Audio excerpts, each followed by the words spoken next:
Привет, народ! Сегодня у нас интересный случай. Китайский автомобиль Voyah. Название забавное, но вот что с ним случилось. Не до смеха. Багажник помят, будто он в самом деле отправился в неудачное путешествие. Но не волнуйтесь, мы знаем, как его спасти.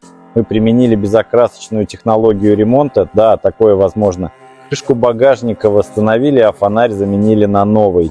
И вуаля, наш Voyah снова готов к приключениям. Теперь он сияет, как новенький. Надеюсь, в следующий раз он будет осторожнее на дорогах. Берегите свои автомобили, друзья, и до новых встреч!